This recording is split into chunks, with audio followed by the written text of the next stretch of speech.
రాజకీయ ఎత్తుగడల్లో అసలు వాస్తవాలు వివరించి చైతన్యపరచడం మాత్రమే ఈ వీడియో ఉద్దేశం. ఇందులో ఎలాంటి పొలిటికల్ అజెండాలు లేవు.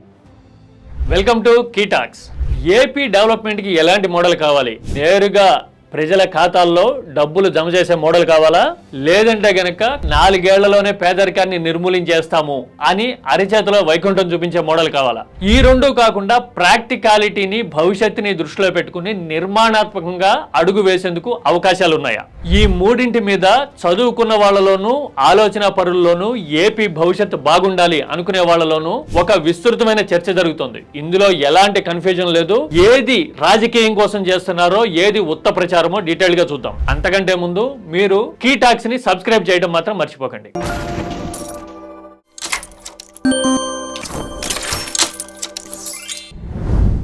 జగన్ అధికారంలో ఉండగా డీబీటీ స్కీమ్స్ విస్తృతంగా అమల్లో ఉండేవి. డీబీటీ అంటే డైరెక్ట్ బెనిఫిట్ ట్రాన్స్ఫర్, ప్రజల ఖాతాల్లో డబ్బులు నేరుగా జమ చేసే పథకాలు ఇవన్నీ. వీటన్నిటి వల్ల తీవ్రమైన నష్టం జరుగుతోందని, ఏపీ శ్రీలంకలా మారిపోతోందని చంద్రబాబు విస్తృతంగా ప్రచారం చేశారు. నిజానికి డైరెక్ట్ బెనిఫిట్ ట్రాన్స్ఫర్ వల్ల ప్రయోజనాలు ఉంటాయి, తాను అధికారంలోకి వస్తే డీబీటీ విధానాన్ని తీసుకొస్తాను అని చంద్రబాబు 2009 ఎన్నికల్లో భారీ స్థాయిలో ప్రచారం చేయడం చాలా మందికి గుర్తుండే ఉంటుంది. అంటే అప్పుడు బెటర్ గా, మంచిగా అనిపించిన పథకాలు జగన్ సమయంలో అభివృద్ధికి విఘాతంగా కనిపించాయి అనుకుందాం. సరే, ఓకే, అది రాజకీయపరమైన వాదన అనుకుందాం. నిజానికి జగన్ హయాంలో డీబీటీ స్కీమ్స్ కింద 1,79,000 కోట్లు నేరుగా ప్రజల ఖాతాల్లో జమ చేశారు అని లెక్కలు చెప్తూ ఉన్నాయి. అంటే ఇంత భారీ స్థాయిలో లక్షల కోట్ల రూపాయలు జనం ఖాతాల్లో జమ చేసినా కూడా పేదరికం నిర్మూలన జరిగిందా అంటే పేదరిక నిర్మూలన జరగలేదు.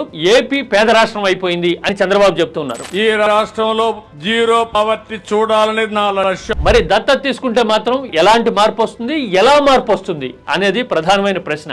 ఒక విషయం క్లియర్ గా చెప్తున్నా, నేను పంచిపెట్టే పథకాలని సమర్థించటమో, రాజకీయ ఎజెండాలని జనంలోకి తీసుకెళ్లటమో కాదు, వాస్తవాలని ప్రజల ముందు ఉంచటము, ఏది రీజనబుల్ సస్టైనబుల్ మోడల్, ఏపీకి ఏం కావాలి అనేది ఒక ఆలోచనని జనంలో రేకెత్తించడం మాత్రమే ఈ వీడియో ఉద్దేశం. Please mind it. పేదరికాన్ని నిర్మూలించడానికి ప్రపంచ వ్యాప్తంగా ఎలాంటి విధానాలు ఉన్నాయి అనేది ఒకసారి చూస్తే గనక పేదరికం అనేది ఆర్థిక, సామాజిక, రాజకీయ కోణాలు కలిసిన విషయం. ఎలాగో అంటే ఒక కుటుంబం దారిద్ర్య రేఖకు దిగువనో పేదరికంలోనో ఉంది అంటే సంపాదన మార్గాలు తక్కువగా ఉన్నాయని, సామాజిక పరిస్థితుల ప్రభావం ఉందని, అలాగే ప్రభుత్వాలు అనుసరించిన విధానాలు వాళ్ళని అప్లిఫ్ట్ చేయలేకపోయాయి అనే పరిస్థితిని, ఈ మూడింటిని ప్రధానంగా దృష్టిలో పెట్టుకోవాల్సి ఉంటుంది. మరి ఇలాంటి విషయాల మీద దృష్టి పెట్టాలి అంటే దశల వారీగా, నిర్మాణాత్మకంగా, నిశితంగా ఆలోచించి వ్యూహాత్మకంగా అడుగు వేయాల్సిన ఛాలెంజ్. మరి ఇలాంటిది కేవలం ఒక మండలాన్నో, ఒక ఊరినో, ఫలానా వ్యక్తో, సంస్థ దత్తత తీసుకున్నారు అనుకోండి, తాగునీటి కోసం వాటర్ ట్యాంకులు కట్టి, రోడ్ల నిర్మాణం చేసి, మొక్కలు పెంచి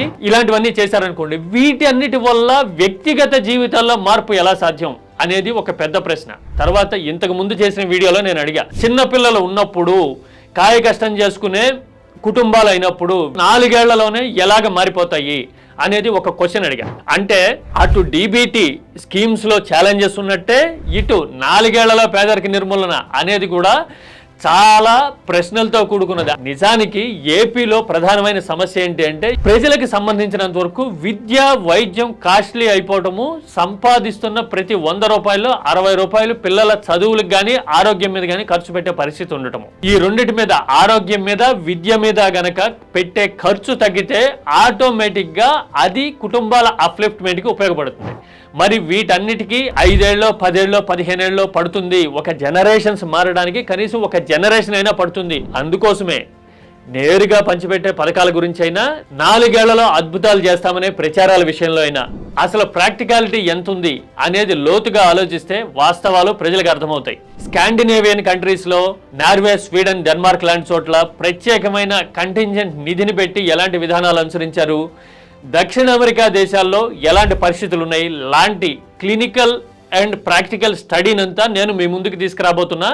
అవన్నీ మీరు త్వరలో చూడబోతున్నారు. P4 కి సంబంధించిన విధి విధానాల మీద, జనంలో ఉన్న ప్రశ్నల మీద సిరీస్ ఆఫ్ వీడియోస్ కొనసాగుతాయి. ఏపీలో పేదరికం చుట్టూ జరుగుతున్న ప్రచార వ్యూహాల మీద మీ అభిప్రాయాన్ని ఈలోగా కామెంట్లో చెప్పండి. Don't forget to subscribe key talks.